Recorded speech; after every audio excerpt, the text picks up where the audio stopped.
Hello, everybody. Welcome to Weighted to Win, Betway's Weighted to Win for their Tuesday meeting out at Hollywood Bets Durbanville. And we've got an 8-race program for you. I've got Daryl Marie, who's in the studio with me today. Darren Burrows will be in the studio, as I understand it, live on Wednesday with us. And he's obviously come to join us for the Betway Summer Cup draw as well. That final field will be announced on Wednesday evening, and the draw will be announced. And we look forward to our Group 1, our major Group 1 event here on the Highveld. Well, Daryl, let's start up with the first. I can tell you good morning firstly to you. I hope all is well. How are you doing, Clive? Yes, all good. How was thank the you. weekend? Good, and yourself? I'm battling with sinus and... You'll be fine. Anyway, Clyde, we open up with the opening leg of the Bipod, race 1. I've decided to bank number 10, Unicorn Alert. He put up a fair debut. He was then rested and gelded. Yes. And I liked his comeback effort. He showed enough pace in that start to suggest he can overcome the draw without too much fuss. And hopefully he doesn't have to exert too much energy in doing so and getting in a good position. I think he's good enough to run in the top 2.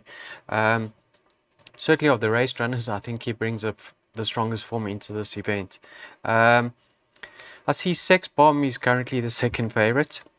He's very well related. His half sister won 4 out of 5, or 4 of her first 5, and then Whoa Whoa Whoa won a good few races, and she was placed in a grade 2. But the comment in the front of the book, Clark says, place chance.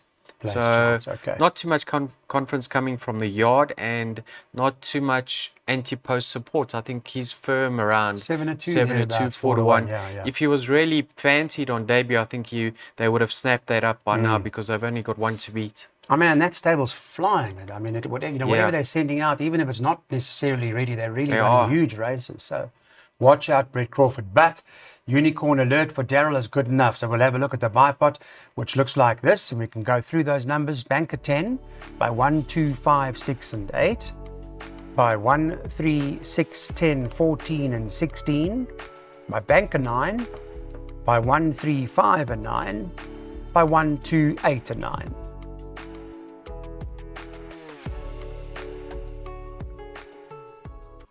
Second race on the card. Welcome back to Betway's Weighted to Win. This is a open maiden over 1,400 metres, and the market in this race has got this horse Igugulet, who's top of the boards. It's priced up at 2 to 1 for Candice Bass Robinson and Aldo de Meyer. And just from what one sees, perhaps ready to win, or I know it's open maiden, but is this horse not ready to win now, Daryl? Absolutely, Clyde. By now we'll know the results of the first race, because obviously Unicorn Alert represents the same form line as Tyrion Lannister.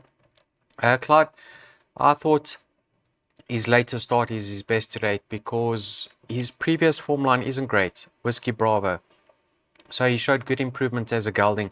My only concern is he's drawn out wide, while widest of all. It's not really the worst Storgate 8, but I think they're going to opt to give him a chance once again.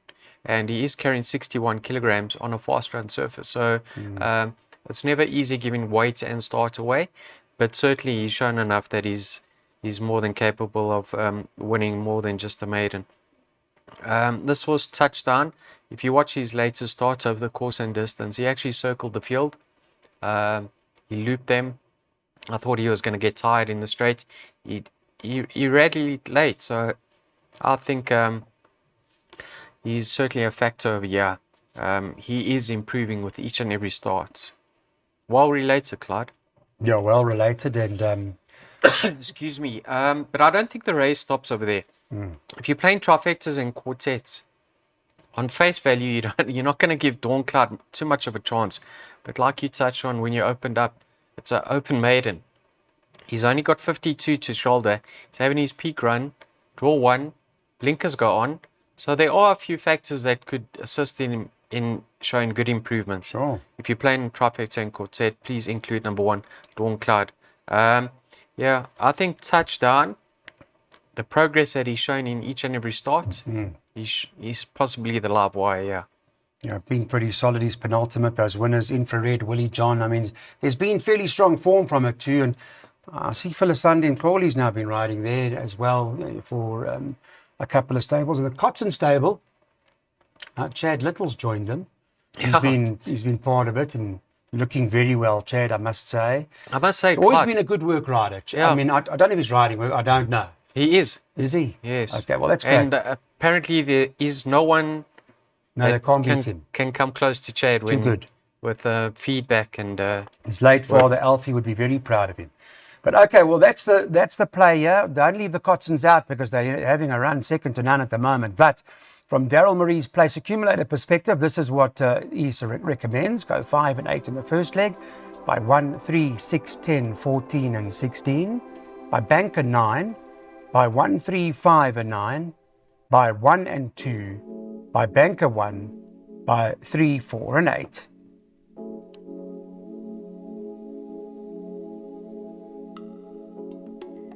So it's another open maiden plate, and here they got a little bit wider the market, 7-2 the field. The Crawford stable top of the board with the 10 Hanging Rock at 7-2 when doing the show this morning. Number 16 Ticking Bomb is currently trading as second choice at 9-2, and number 14 on the card is F8, who's trading at around 11-2. Then it's 7-1 and better about the others.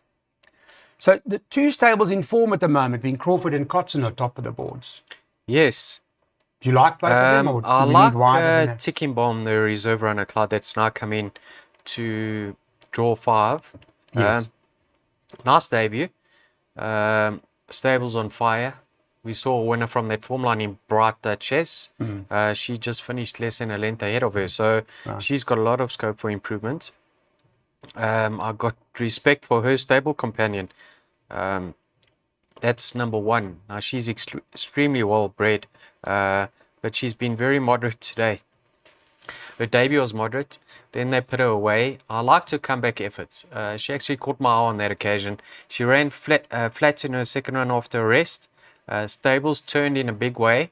For Sunday from a draw 1. Take note, Clyde, there's an equipment change. Blinkers go on. And I think that can just tweak things a bit for her. Expect major improvement from number 1, Cabernet. Or what's it? Cabaret. Yeah, Daryl, I mean, from Tickets to Vegas, I mean, F8's in there as well, right? Comes from that form. Yeah. And was 2 lengths ahead of the horse that you like, Cabaret.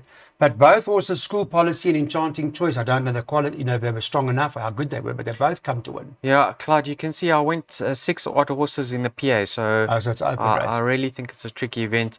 This horse, Miss Lemonade, if you actually watch her later start, she had to work very, very hard to get into a prominent position.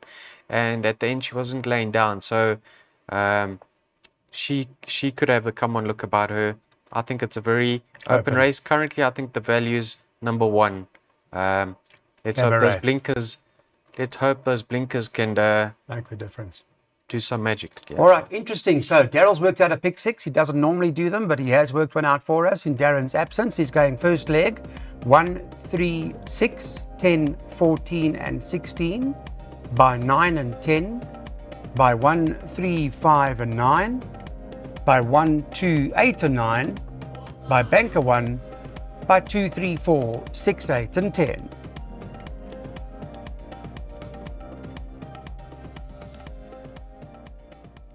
Right, the fourth race on the card. This is a maiden plate over 1,800 meters over here in the market. We've got Call to Unite number 10 on the card, who's top of the boards at 5-2, and second choice is number 9, Fly Futura, who's trading at 28-10. They bet 5-1 bar, the two of them.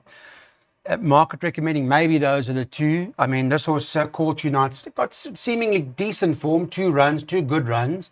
I don't know if they've held up, and the quality in comparison to what Call to Unite runs with today, suppose not the best of draws, etc., but it does appear to be the horse to beat. Yeah, Clyde. These are 2 very nice sorts. They're going to win their races and go through the divisions. Pity they have to bump heads, because if they weren't, you could really have a solid go on either or. I think they'll dominate this race. Call to Unite, 2 lovely, solid efforts. Clyde, he's obviously ready to exit the maiden ranks. Now, this was Fly Futura. I actually fancied something else in the race last time out. And when I saw him move down to the start, I said, sure, this is a racehorse. caught my eye in the canter past. Lovely progress, promising progress, run 1 to run 2. I had a look at his time on that day. He finished second. His time was quicker than a horse called, excuse me, Clyde Right Royal Mo, who Wow, that's won a interesting. race later and he carried half a kilogram more than Right Royal Mo. So I think if Fly Futura progresses further or just reproduces that effort, he's the favourite's biggest danger. I'm going 9 from 10. Yeah. There's not much separating Fly Futura and Jovial on that last start. There's like a half a length or a length separating the two of them. But I suppose the one is going to progress more, right, mate? I think so. Then again, Richard's takes the month on Jovial and the blinkers are fitted. So And I'm not Pete Porter's completely having writing him off, but I Yeah. just thought Fly Futura is a horse to follow. Pit Puerta won the big race on the Yeah, weekend. absolutely. Clyde, how great's Pete Puerta's emotions and Lovely, really lovely. Yeah, Pit passion Puerta. for the game. He loves his horses. Yes. Brilliant to see. And he's more than holding his own against the big guns in Cape Town, eh? Unbelievable. Eh? With Been doing very well. far well less there. stock. So yeah, Good. Kudos Long to may it Pete. continue. Absolutely. Let's put jackpots up now. This is the time for it. Thank you, Ricky. We go first leg 9 and 10 by 1, 3, 5 and 9 by 1, 2, 8 to 9 by Banker 1.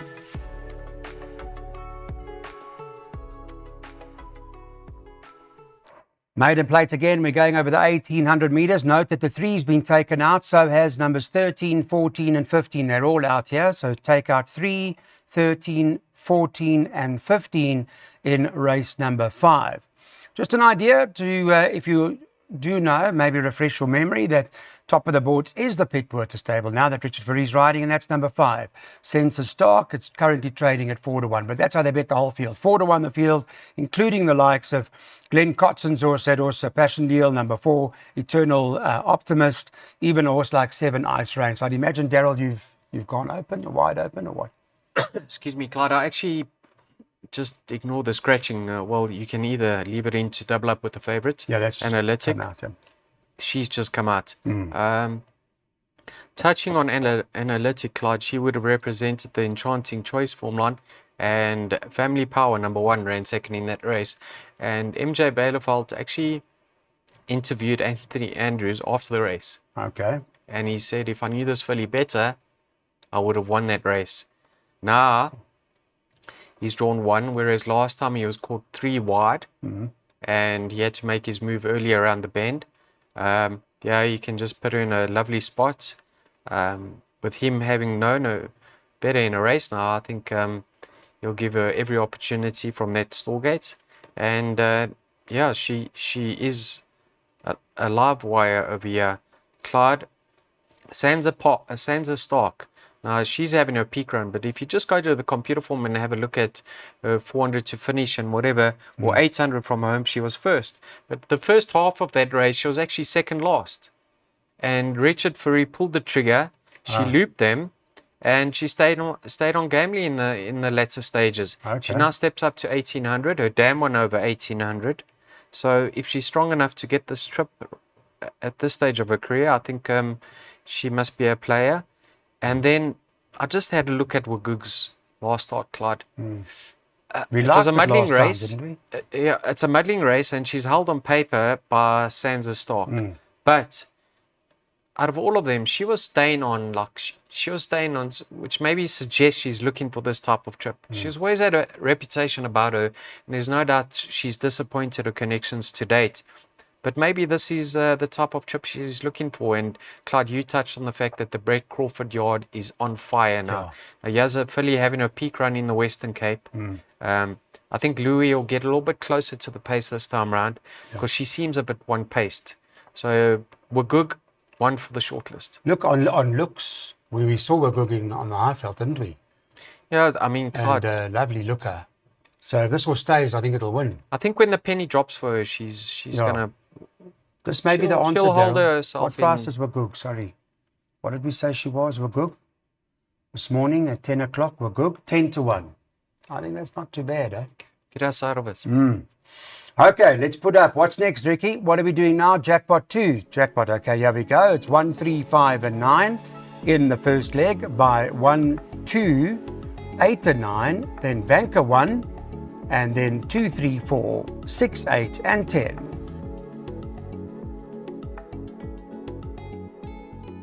Welcome back. Let's go on to the next race on the card where you win again for the Adam Marcus stable and Craig Zaki top the boards. They do share favouritism at 5-2 with Paul Reeves as runner. Number 8, Mighty Mac, that Aldo de May is riding. The 1, Mr. Frosty, another Reeves horse in the race, is the third choice at 4-1. And the other one, just worth making a note of, is number 9, Shifting Path, who's at 4-1. And then Peter Wrench has got Black Path. And Greg Enion's got Fly Terrier. They're 8s and 10s there or thereabouts. I don't know about this. What race, what you want to go for? Yeah, Mr. Marie? I thought it was... I heard a whisper, Clyde. Yeah. Which one? Your good mate, Zorro, tipped me. Zorro Lahu? Yes. You win again. Oh, That's what he's really tipped nice me. of him. Thank you. How's his record? Yeah, How's he been? Not bad. Not bad, Clyde. Sitting on another miz, I can tell you that. Sitting on a lot. So her post-maiden effort wasn't bad whatsoever, but take note, she's taking on the boys over here, so she's in open company. And she comes back in trip. She won her maiden over the course and distance in her penultimate start. What I think is in her favour, Clyde, is the horse drawn on her inside, Mr. Frosty's lightning fast. So she is certainly going to get a lovely toe through in the race, and she's so well bred. One has to believe that she's going to improve with racing. So I like her chances. On paper, there's absolutely nothing separating Mr. Frosty, Mighty Mac, and Shifting Path, numbers 1, 8, and 9. So lucky running will determine the outcome with regards to their finishing position. So I've focused on numbers 1, 2, 8, and 9 with no particular preference, to be quite honest, Clyde. Yeah, okay.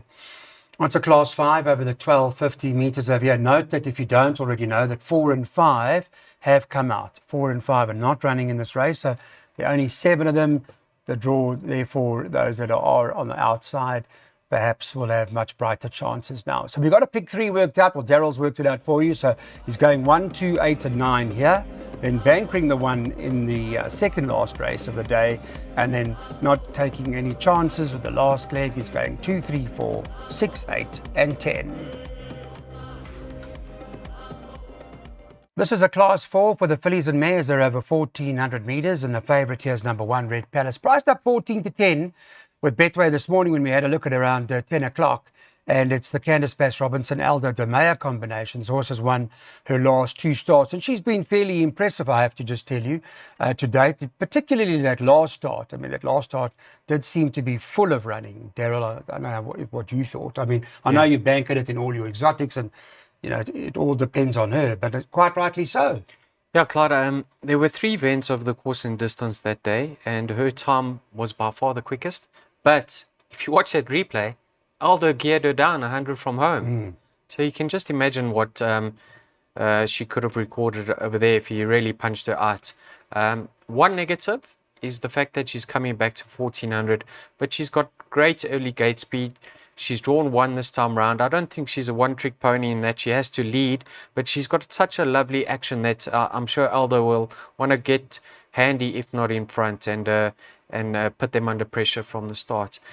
Clyde, you know, Candice Bass-Robinson has got some lovely, lovely fillies. And here's a filly that she has made it clear she wants to qualify for the fillies Guineas, which just shows you... Which is now. I mean, it's how highly she regards this filly. She's not going to throw into the deep end if she's not more than capable of holding her own. So... just looking at this field, if they think fillies Guineas with her, I think as long as everything goes well in running, it does look very, very hard to beat. So you're not worried about the 14, or are you? A slight concern, but Clyde, she's too good for that. You just have to see her. She's got substance and quality about her. Okay. So Aldo will get on his bike early in the straight, and hopefully she can keep on rolling. Okay. Some viewers are always there to play against the grain, right, Clyde? They love taking on these hotties, especially bookmakers. So if I have to say who my second pick is, for those viewers who want to back up Red Palace in the jackpots or whatever, or exactas at this stage of the afternoon. Number 10, Pineapple Mint Green. Everything went wrong in her last starts, and the fact that she got up suggests she is more than capable of running a place of here and could be the favourite's biggest danger. Okay. All right. Let's see what her ability is all about. She's a recent maiden winner, but she may be one that is quite progressive. Okay, but we're on Red Palace, of that there's no doubt. Our recommendation in this race is from Daryl, straight up, number 1, Red Palace. That's the play of the day.